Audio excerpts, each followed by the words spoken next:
my favorite saying is, AI is not here to make humans unnecessary. It's here to make humans unstoppable.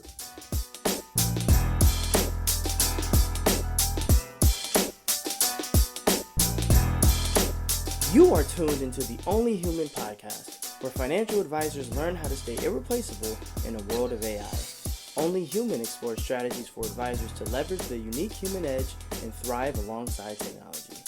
I'll be back later with some important announcements. Until then, here's your host, behavioral financial advisor, Yohance. Enjoy the show.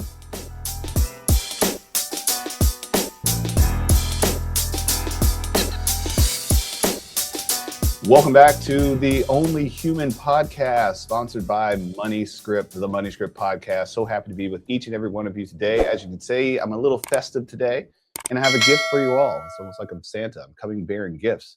So if you're an advisor and you are snuggled up by the fire, enjoying some downtime and listening or watching some podcasts if you're on YouTube, I have a treat for you today.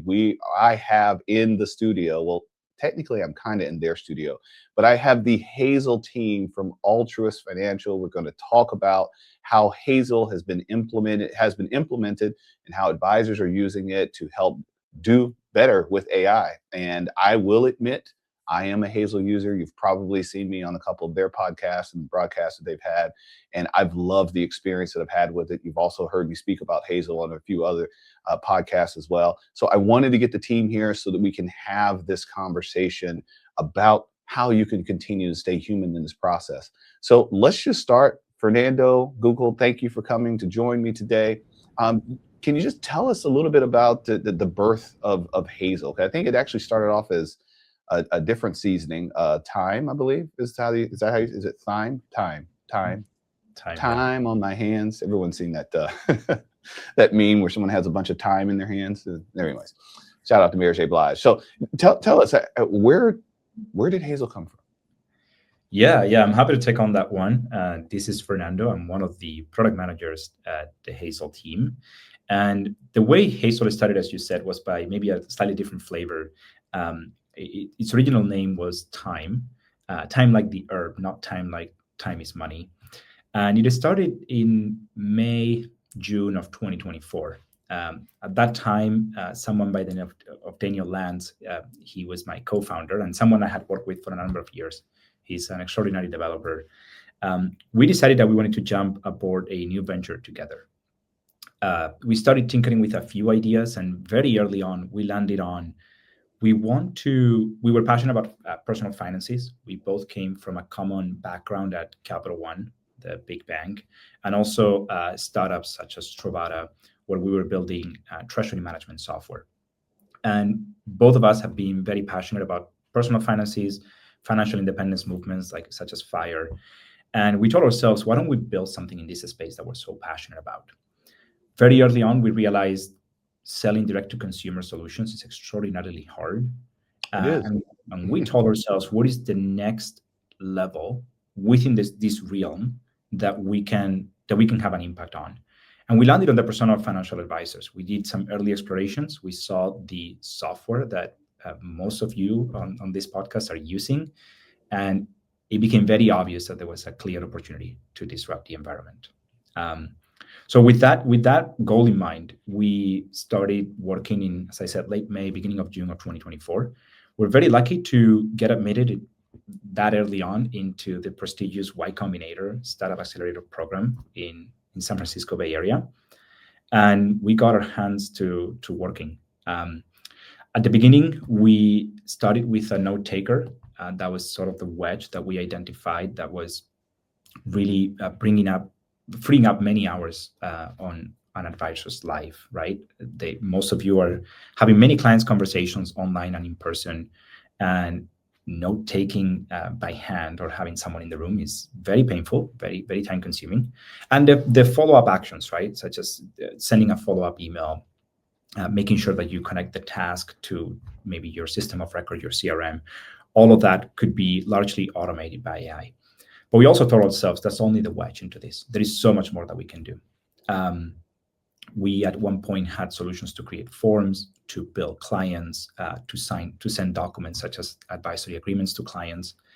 And over the course of about 10 months, we developed this solution with an increasingly large level of adoption and impact. We had really good feedback, and we also started talking with Altruist at about that time, the 10-month mark or so. Very early on, we met with Gokul. I think he was actually the first person we met on the Altruist team. We also had a chance to meet with Jason, our CEO, and it became very obvious that the synergy was great, and that it made sense to combine the work that Time had been doing for almost a year at that point with the distribution and ambition and vision that Altruist brought to the table. So in June of this year, of 2025, we decided to combine forces. We rebranded Time to Hazel AI, bought the domain and everything. And since then, we've accomplished incredible milestones, from rebranding the entire product to doubling down on the features that were really making a difference on the advisors' day-to-day, to launching at the biggest stage in Future Proof in September, that maybe many of you saw, to now having over 1,000 advisors using the platform and enjoying it in their day-to-day. So that's a bit of the story. Hope that's useful. Very. So Gokul, when you were already at Altruist, in the technology space here at Altruist, was Time or Time, which turned into Hazel, was it something that the technology team was looking for, or was it something you stumbled upon? Tell me, what was the kind of the birth of the relationship in bringing that in-house to Altruist? Absolutely.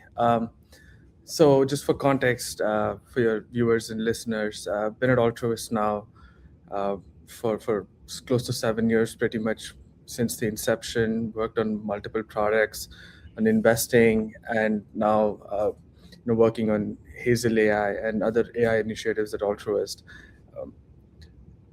I mean, within 20 minutes of talking to Fernando and Daniel, it became very clear to me and our engineers that this is a partnership that we want to make happen in some form or fashion. And we're very glad we managed to basically make them a part of the broader Altruist team, right? Like, it's not just the technology stack, but it's their ethos, the way they work, their principles, their ethics, all of it. Just like Fernando said, the synergy was just like very obvious and very clear right from the get-go. The interesting thing is, around the time that we were engaging in these discussions and conversations, we had already built a note taker into the custodial platform. So it was actually really? a pilot, yeah, and we had like around 4 or 5 different advisors using the note taker within the custodial app. But then let's just blame it on Jason, for the visionary that he is, where he decided, like, this is a product that can not just benefit those who custody with Altruist, but can benefit literally any wealth professional, right?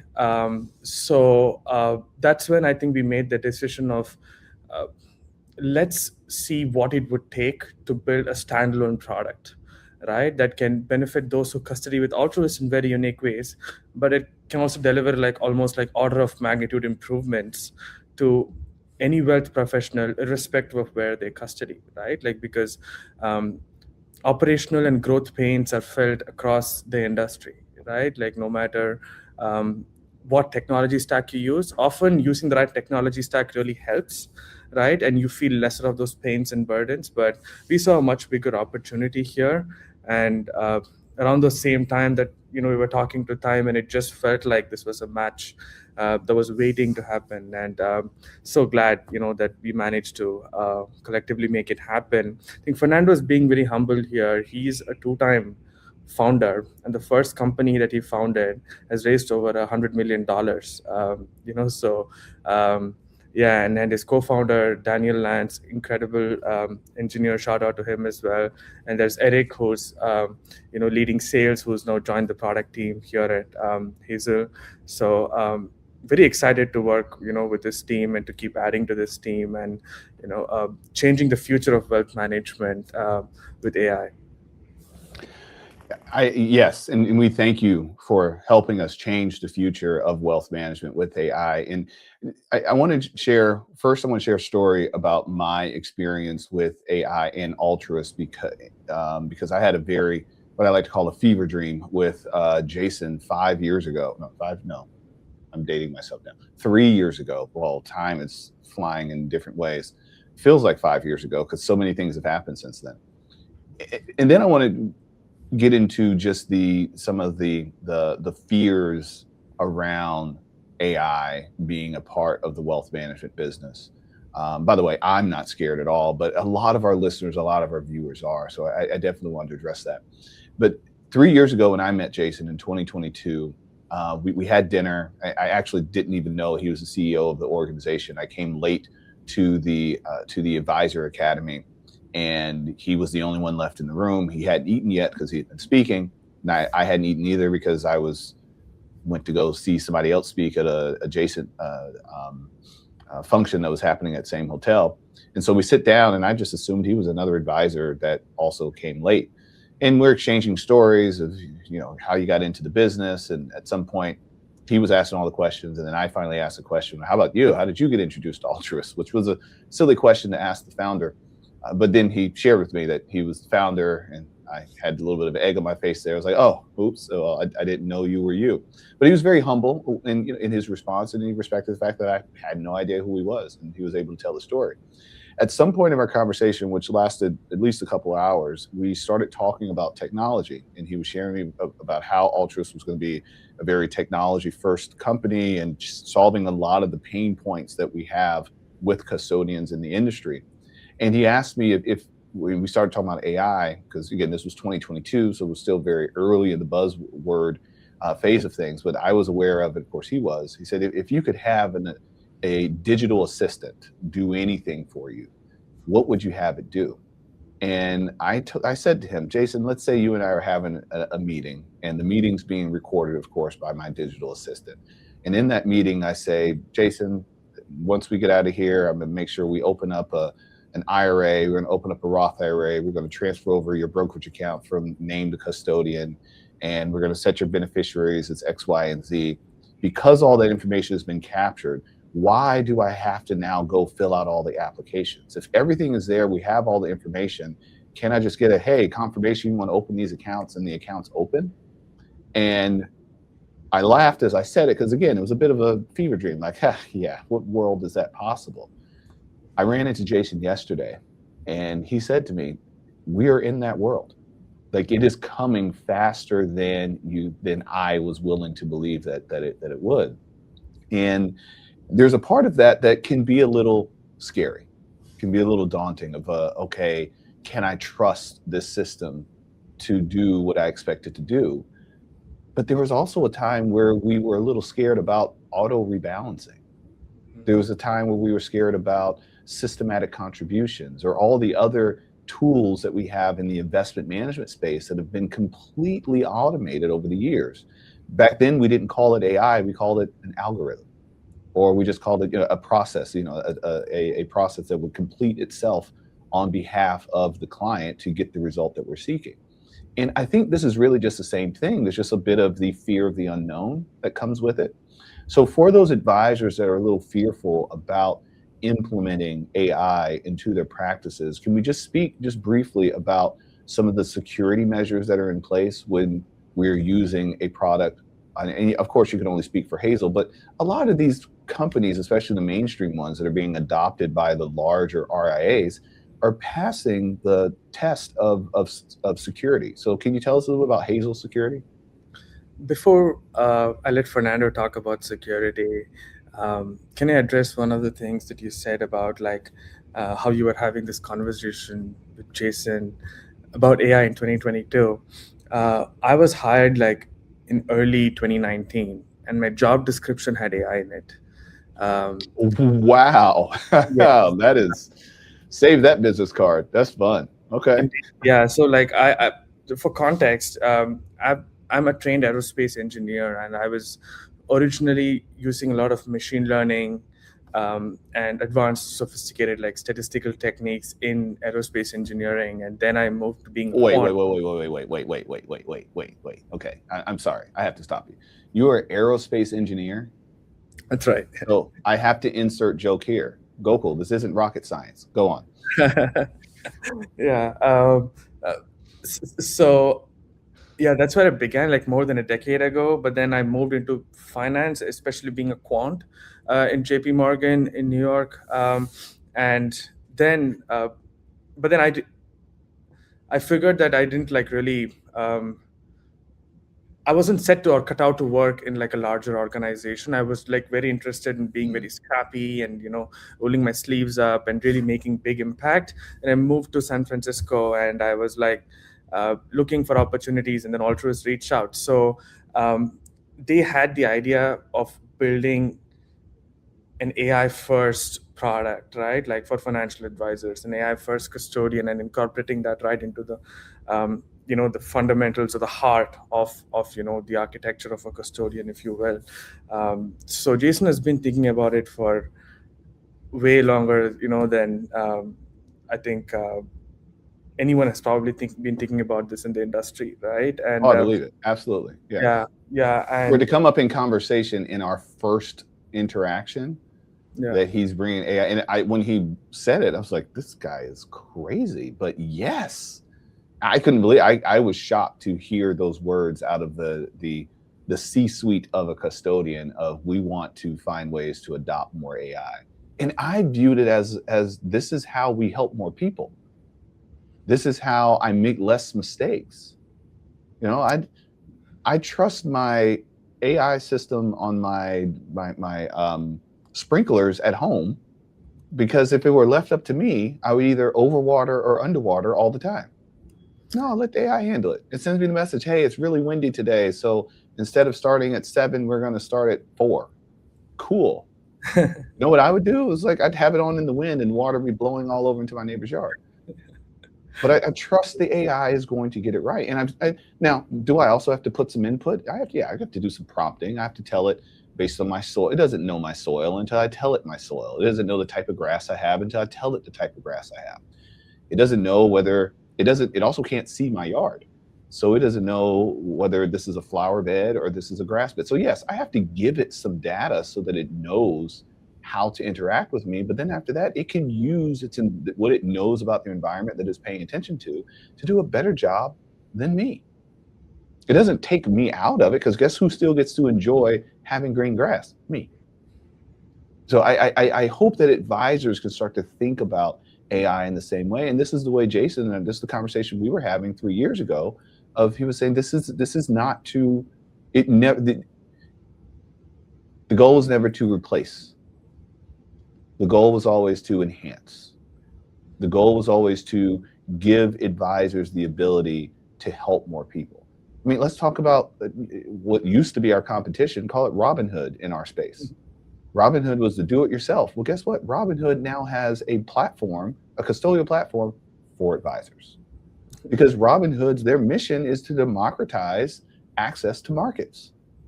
And they realize that not everybody wants to be a do-it-yourselfer. So they said, well, hey, there's all these advisors here that want to help people do it. Let's give them a platform as well. And I believe that Jason thinks about this in the same way. So I'm excited, really excited. And that's why I've done so much work with the Hazel team, because I want more advisors to have access to this so that we can do more good as a whole for society as a whole. So my favorite saying is, AI is not here to make humans unnecessary. It's here to make humans unstoppable. Right. Drop mic. Yeah, no, I this is a subject I'm really passionate about. I could speak about this for hours. But yeah, I mean, I totally agree. I think that's the benefit of someone like Jason, who's not just a visionary, but who's also a technologist, and most importantly, also an RIA. He's done these things before. He has felt these pains, and I think if you're a technologist on top of that, it becomes very obvious to you early on, why isn't there a better way to do these things, right? And that's when I think it's rare to be one of these things really well, but it's even rare to combine all of these things and be one person who can make such a big impact. Uh, but yeah, I mean, along with the power and the potential of AI, also comes, I think, like you said, questions and concerns around, like, is this secure? What does this mean for my data, my privacy, my clients' data? And I think Fernando has done some incredible work along with the team on that front, which I will let him speak about. And by the way, we'll put a link to the security disclosures that Fernando will speak to. There'll be a link in the show notes for those of you that are cuddled up by the fire. You can go ahead and click on those now. If you're driving, please wait until you're not driving. But we'll have those links so you can go do that research for the folks in there that want to learn more. But Fernando, yeah, speak to us a bit about the security protocols that Hazel has in place to protect our clients, to protect data, and ultimately just protect the advisors as well, because this is a CYA business. Absolutely. We recognize the the importance of strong security practices when it comes to your client's information. And I would say I would make two distinctions here. One is that, are you concerned about the accuracy of the AI and the AI is doing good work? And to appease that concern, which is very valid, and I'm sure many of you have, what I would say is that, first of all, use the technology and see how it works. And I think you'll see how the output it generates is very often brilliant at a PhD level in many of the topics that you're dealing with. Our most brilliant engineers within Altruist use AI to help them code or to help them write tests. And it's not that they cannot do that, it's that they could be focusing their time on more value add task. And the way AI does it gets them 90% of the way there. The stamina problem, the focus problem, you don't suffer when you're using AI, right? So if we're thinking of, if you have a Nest thermostat at home, or if you've seen self-driving cars because you're in a city such as San Francisco, I mean, those technologies are very effective and they're powered by AI, just like Hazel is.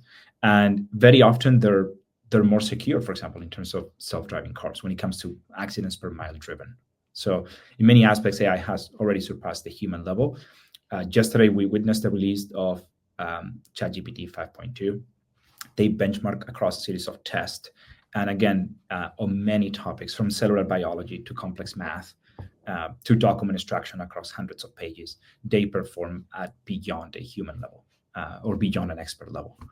So that's the technology we're using. And I think once you use it, it becomes very clear that it's very superior in many ways. It's not perfect, but it's superior in many ways. And let me pause you for a second there, Fernando. So I'm a Hazel user. Yep.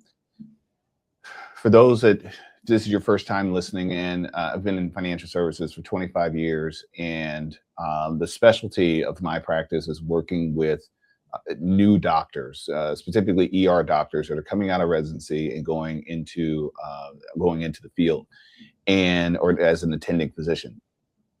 The majority of these doctors come saddled with hundreds of thousands of dollars of debt.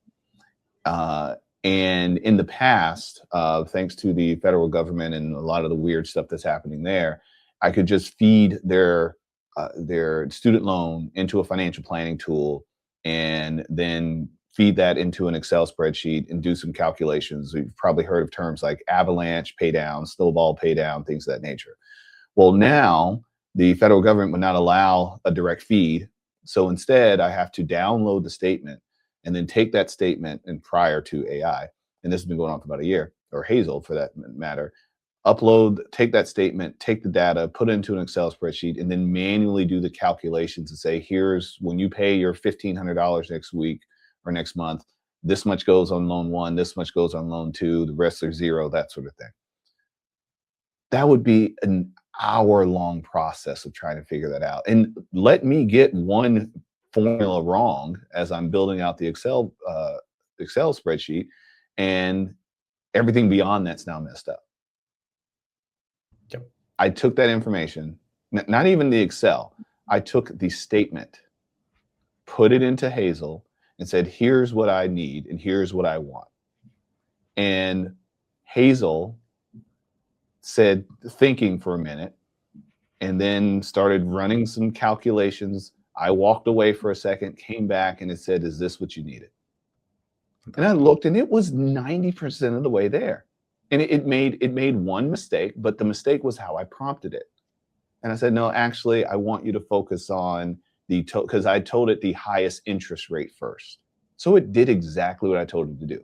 And it was applying the payment to the one that had the highest interest rate. And I said, "No, I wanted to focus on the highest interest cost per month.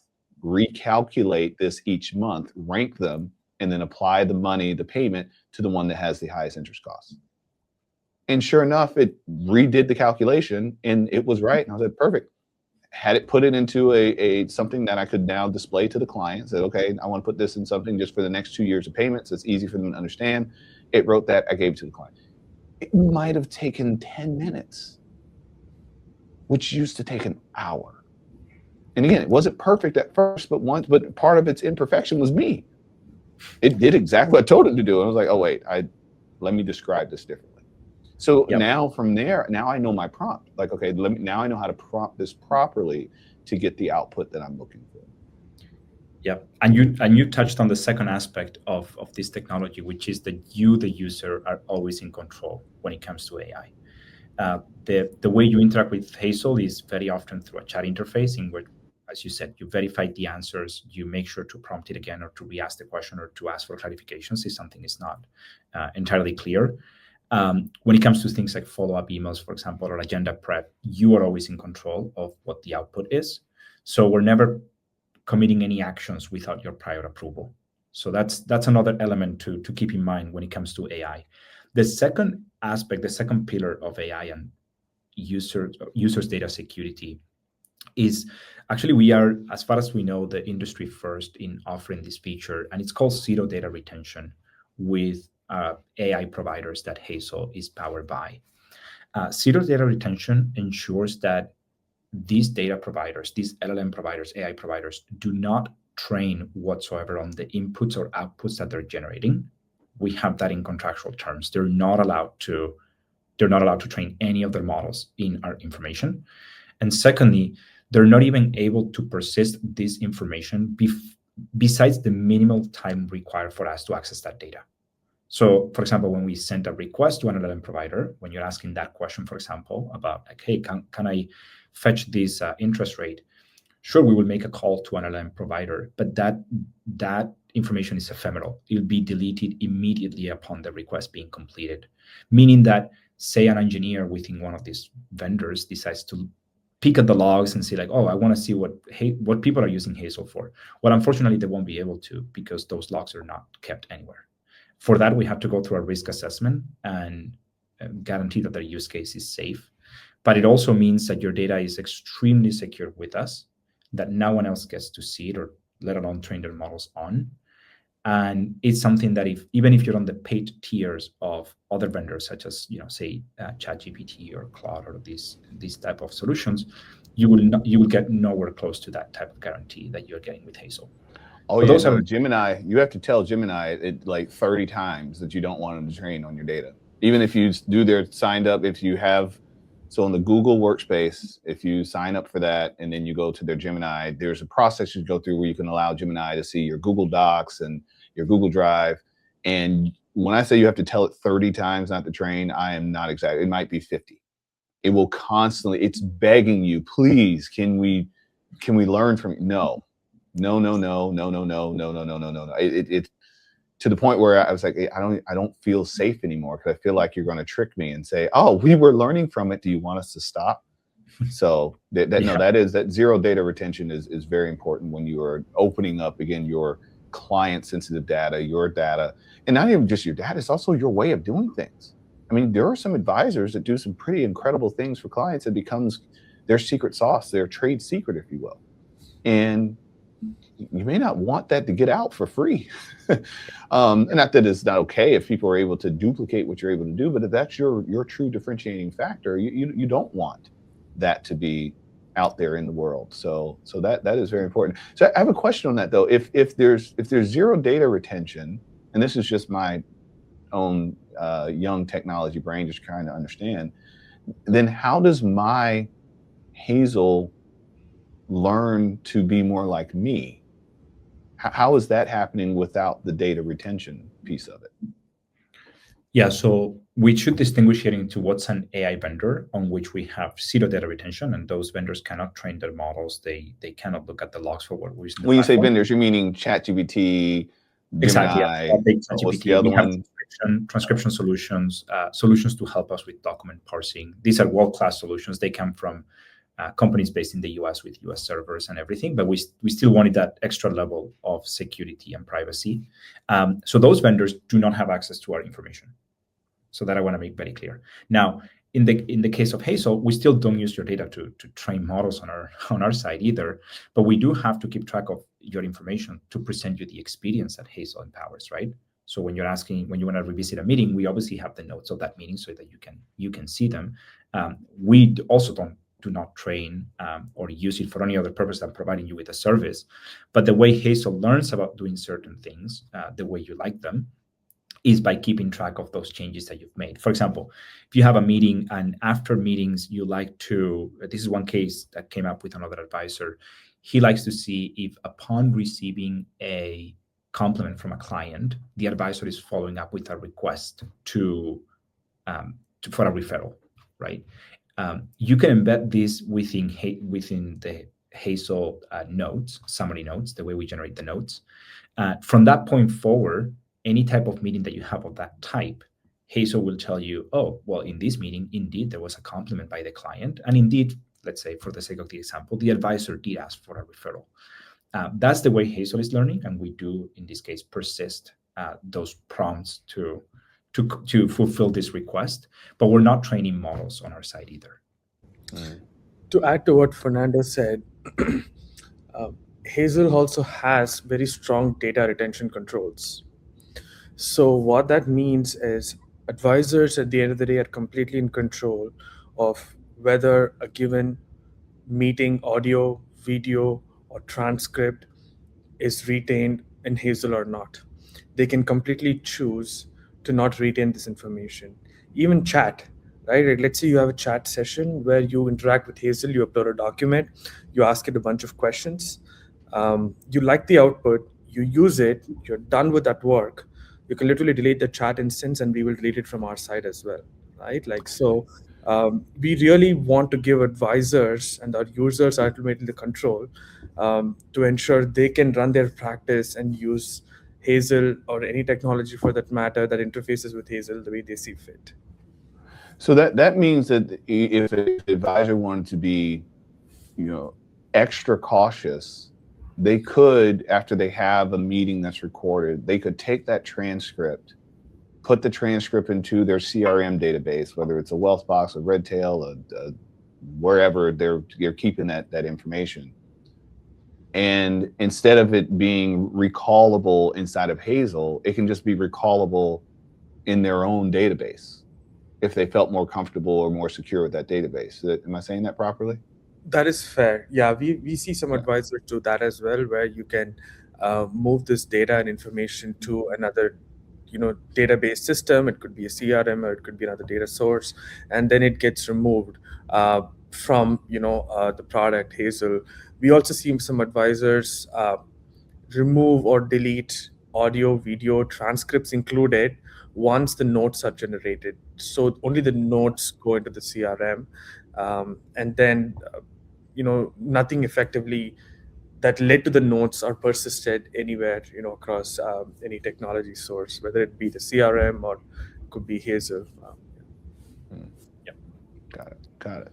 Man, this is so exciting. I love, of course, as you can tell, talking about AI and its implementation. So I want to shift gears here. So you mentioned earlier that the AI is not here to replace. How did you say it? You say it's not to say it again, because I don't want to mess it up. AI is not here to make you unnecessary. It's here to make you unstoppable. There we go. Unnecessary, unstoppable. Whew, I love it.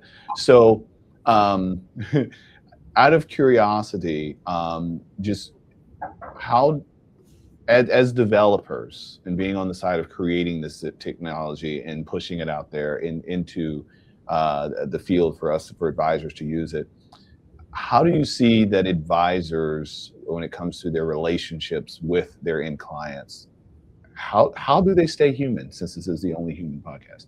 How do advisors stay human and insert the human element into their interactions with their clients when they're using a tool like Hazel?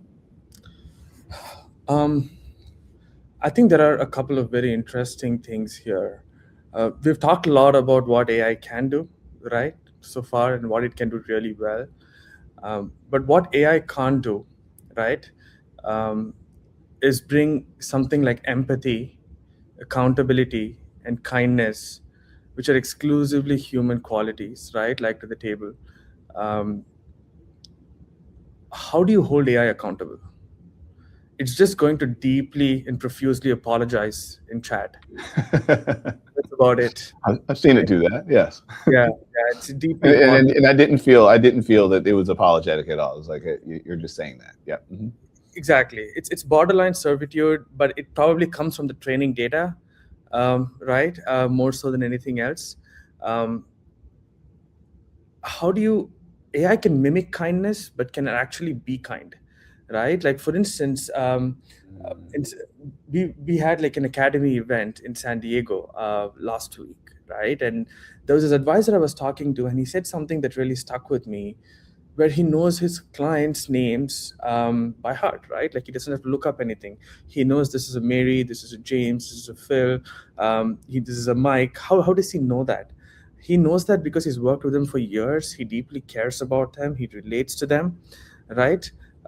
He, AI would know that only because it's in a database, and you remove access to the database, that AI doesn't know really what to do anymore, right? Like, but then that's not really true, for human beings, right? Like we really build this personal relationship. So I think AI can 10x that client experience, can help you deliver a better client experience at scale, right? The more obvious thing is, okay, if you have a note taker in your product, like in your meetings, you're more present, and that's great, that's fine. But that ultimately leads you to building a better relationship with them, right? The other aspect of this whole equation in my head is uh, there is this dichotomy in wealth management, right? Like where you either have efficiency or you can personalize or customize. You can't necessarily do both. I think that was definitely true pre-AI, right? Like where you build templates around how you do things, right? Like you set very processes around like how you do things. And if someone doesn't work really well within those processes, might not be a good fit, and for good reason, right? Like it's hard to scale with these two things together. But that's not really. I really question that premise now in the world of AI, right? Because you can deliver personalization and customization at scale, right? So that really, so you can take your empathy, right? AI is not going to replace your empathy, but it's going to allow your empathy and your skills to scale across your book of business, right? Like, so more people who can benefit from your advice, right, have an opportunity to be at the receiving end of it.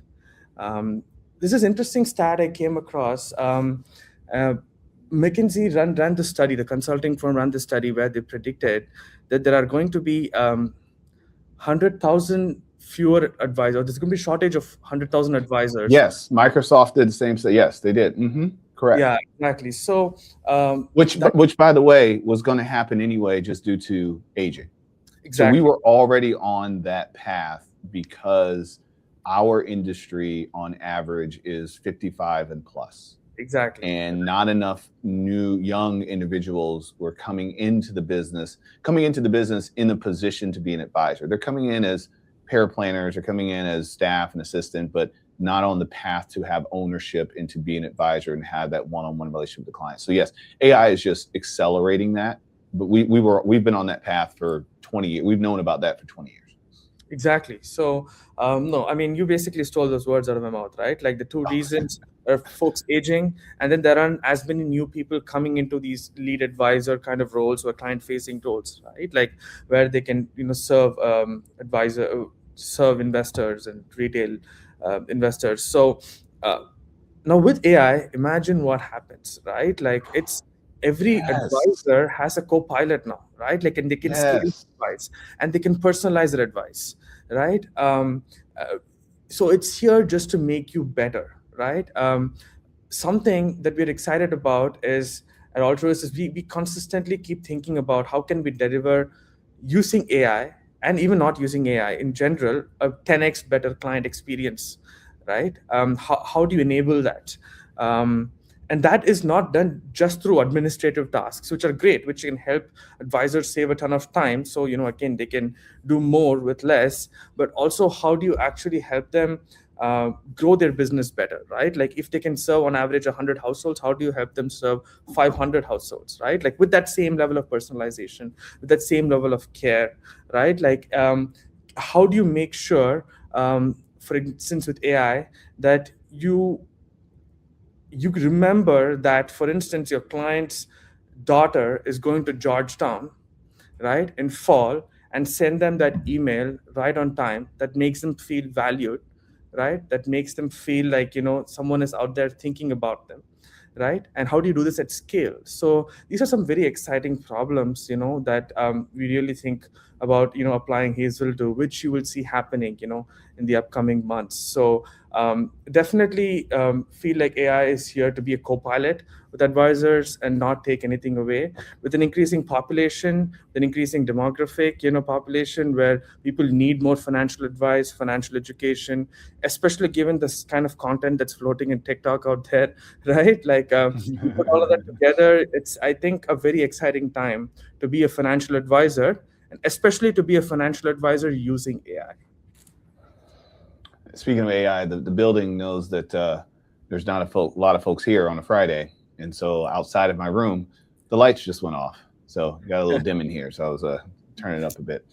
All right, so I want to kind of wrap things up here a bit, and again, I appreciate both of you for your time. This has been a very exciting conversation, but we get to have a little bit of fun.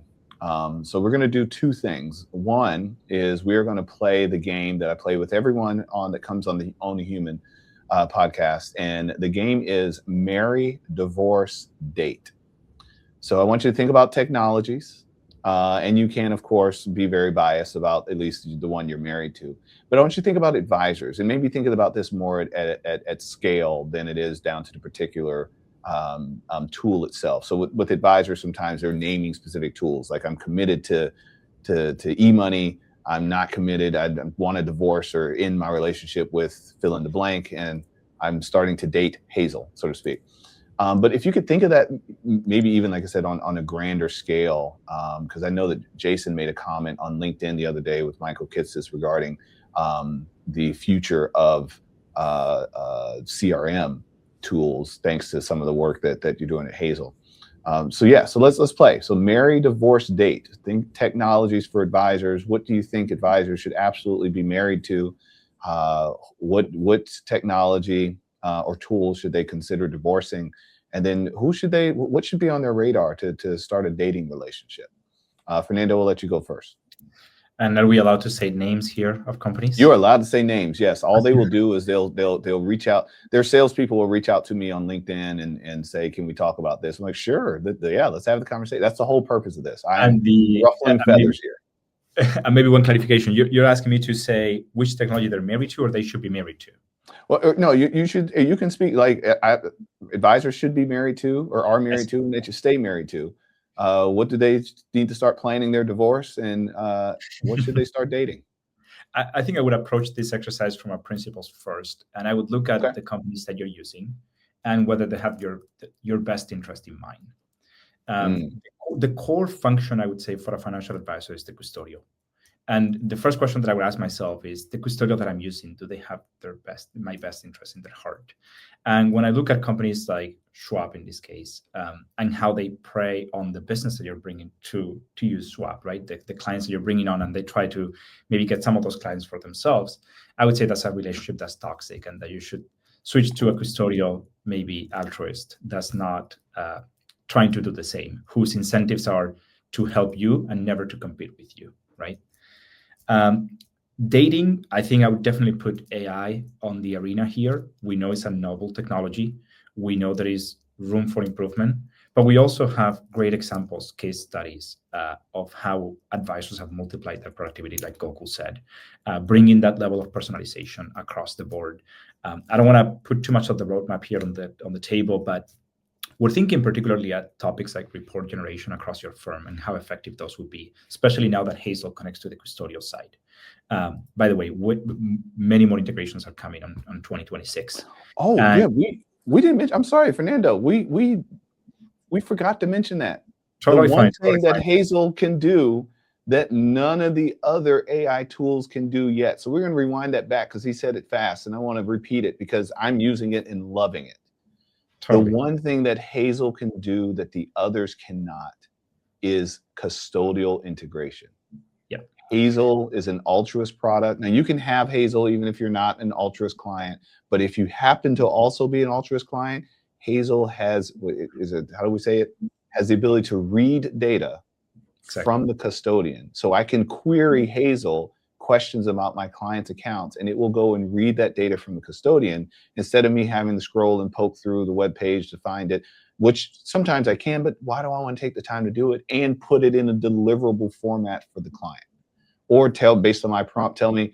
One of the most recent ones I did is I had a client asking about, the market starting to get a little volatile, and they asked, should I be concerned about my concentration in technology? And normally that would be me going down the rabbit hole to go look and see what they have. I usually have to, typically I got to pull it from the custodian, go plug it into another tool and run that analysis, be it Nitrogen, be it Quanta, be it Quantus, I can't remember the name of it, but any of those other tools, Morningstar, what have you. But now I just prompted Hazel. Exactly. We very often think internally of Hazel as you would think of this layer that connects to all your sources of information, your email, your calendar, your CRM, your custodial. And we make sense of that and expose it through a natural language prompt that you can ask questions to. One thing that we are still not excellent at is firm-wide report generation. So if you ask a question such as, with whom I haven't spoken in the last 90 days, that's maybe behind on R&Ds. Answering that question actually involves maybe going through all of your emails across all of your clients, going through all of the meetings that you've had in the last 3 months, and checking on the custodial side who's behind maybe on RMDs, right? And combining all this information into a single distilled answer. That's the 10x work that Hazel is going to be doing very soon for you.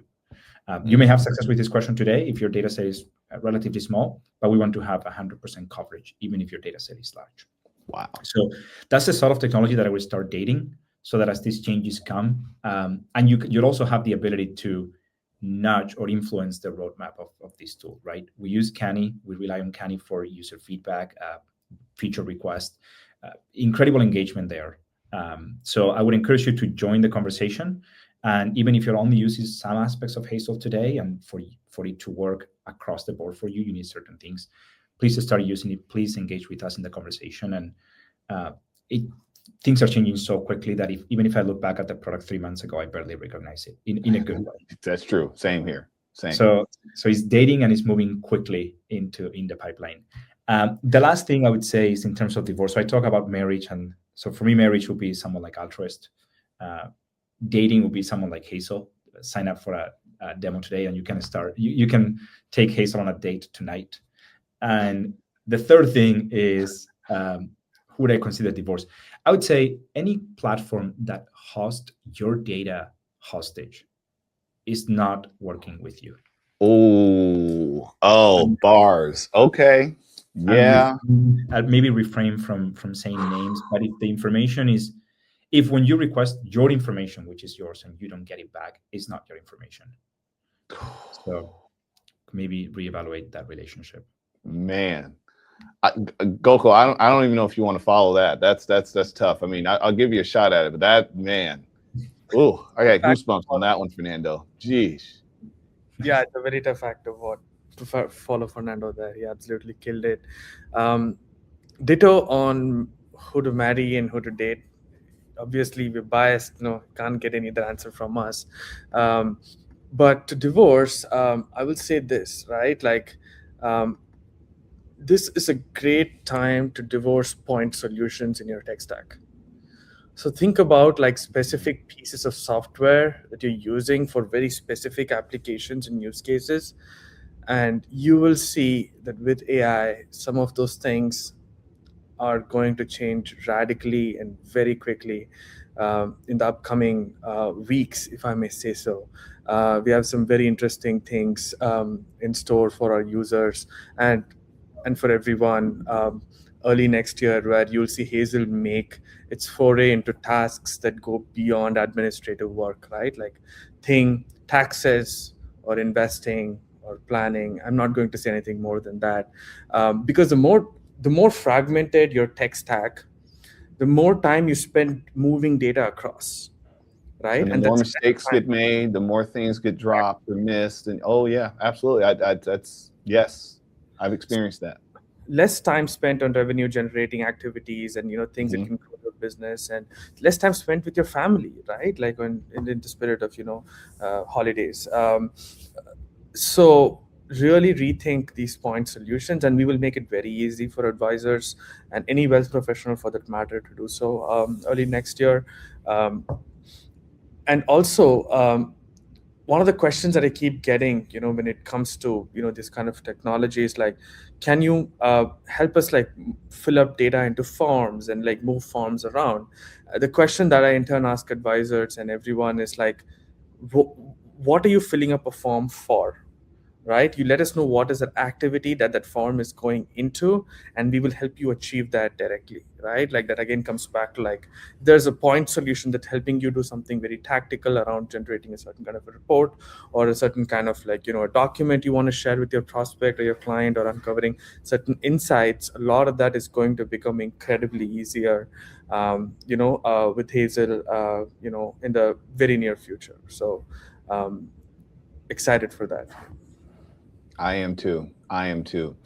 So I said two things. One was the marry, divorce, and date, and the second was what's coming. And you answered that already. You're giving us a little insight of what we can look forward to.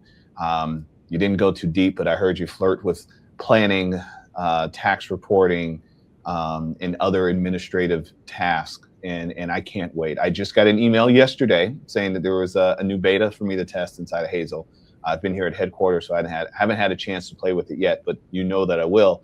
And I will continue to live by what I shared with the two of you almost 6 months ago. My goal is to break it. I want to break it. I want to show you where is it vulnerable, where is it not working. And I am very grateful for you and the entire Hazel team that every time I've brought something to you, you've shown me how I was the problem, which sometimes it was me, which is good, and that's good. I need that feedback. Or you said, hey, this is something that we're working on. Here's a timeline. Here's how we're going to make that better. So I appreciate you and the entire Hazel team. Please tell them that I said thank you and I appreciate you. So again, this was Only Human Podcast, brought to you by the Money Script Podcast. My name is Yohance Harrison. This is a podcast for advisors. If you happen to be listening to this and you're not in the industry, that's okay too, because you just wanted to get a little insight. We have Sienna over there saying hello. She's on the sales team. Again, I'm in headquarters, so they're just dropping by. I do spend a lot of work with the Altruist team. I am one of their speakers at the Altruist Academies. I am an Altruist client as well, and my clients are Altruist clients.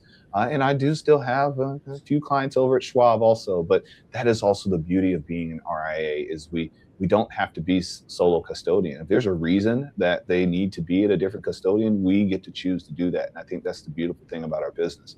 So I do encourage you as an advisor to take a little bit of time over these holidays where you have the downtime and, well, or if you're listening to this past the holidays, take some downtime, analyze your tech stack.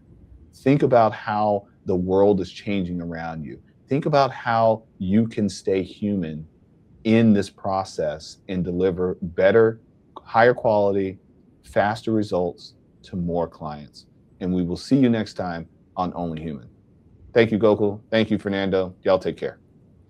The pleasure has been ours. Thank you. Thank you for having us. Johannes, I was thinking of covering one thing. I know we're way past time. It's like 50. Oh yeah, you want? Yeah, go ahead. We can throw it in there. Yeah.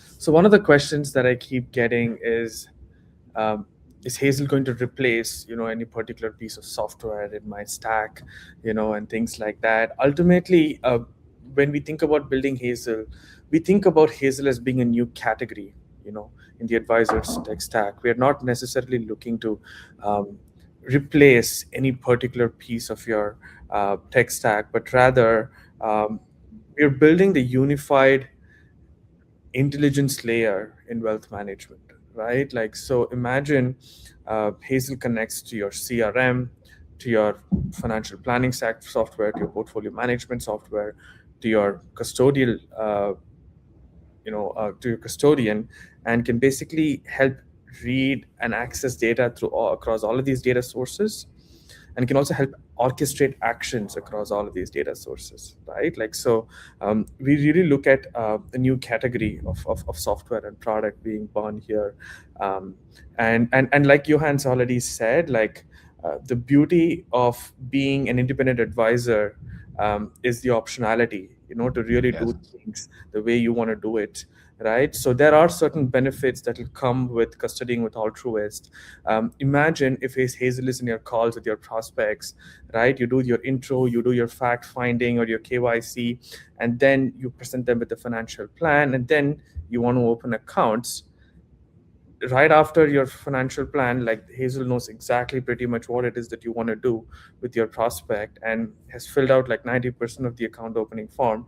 You hit a button, it opens accounts, right? And it sends things to your clients, and it happens instantly, right? That's something that we will uniquely be able to do, but we will work very closely with your existing tech stack as well, right? We will only be fundamentally limited by what the other software providers, can expose to us. And we ultimately are building a product for advisors, right? Like, for wealth professionals in this industry, irrespective of whether you custody with Altruist or not. And we will really integrate with your existing stack and help you grow your business, retain your existing clients, provide them, a 10x experience while being profitable and being very efficient while doing so, right? Like, efficient growth. I think that's what we're after. Efficient growth. And I'm experiencing it. I'm a client. I'm experiencing it. And I have, if you've heard me speak anywhere else, you've been on any other podcast, I've given dozens of examples where Hazel has helped me. And actually, I'll give credit to some of the other AI tools as well. 'Cause I've been using AI for going on 2 years now. So I was an early adopter. And I was waiting on the sidelines for Hazel. I was like, yeah, give me beta, let's go. It's since using the tools en masse, I've had a much better experience, with my clients and my ability to deliver advice and my ability to not have to remember everything. I used to tell clients all the time, oh, how did you remember my anniversary? I didn't. I just remembered where I wrote it down.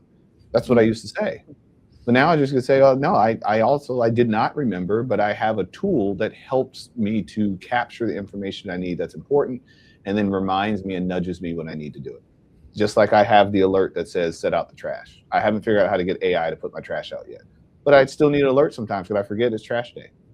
And that's like one of the most, the worst things to do as an adult is forget it's trash day. Especially in the summertime. Yeah, but I need a reminder for that because I'll forget. I'm too busy playing with my daughter or walking the dog or working with clients or doing a podcast. So having those tools just help me to be a better human at the end of the day. So no, I appreciate that follow-up. So again, thank you everyone for joining us for Only Human Podcasts with my guest here, Gokul and Fernando from the Hazel team at Altruist. Again, if you would like to start dating, as Fernando mentioned, if you'd like to start dating Hazel, you can start today. There'll be a link in the show notes. You can click that link and you can start dating, and you'll be surprised. The price points aren't what you think. Okay. This is something that's very palatable that you can, again, latch on to what you're doing now as a new technology that ties everything together. I was just, as you were saying that, Gokul, I was thinking about it. Like, it's kind of like the roof of my house. The roof of my house is very important, but I don't want to just live under the roof. I want walls. I want bathrooms and toilets and kitchens and all that stuff, but I also want a roof, and that roof then protects everything that's there, and it touches all four corners of the house, and is supported by all the beams within the house. And that's how I'm starting to think about these AI tools. It's kind of just, let's put a roof on the house. It kind of ties everything together. The custodian is the house, the AI is the roof on the house. So yes, there we go. We got it. You heard it first today. All right, everyone, take care. Happy holidays. If it's already past the holidays and you're hearing this, then happy next holiday that's coming up. Take the time, review your tech stack, and find ways that you can be continue to be a human through this process of technology in the financial services system. Everybody take care.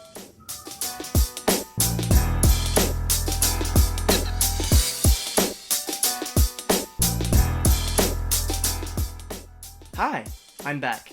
Did you enjoy being a fly on the wall for that conversation? I know I did. Now remember, don't try everything you learned today. Pick 1 or 2 things you can implement and implement them well.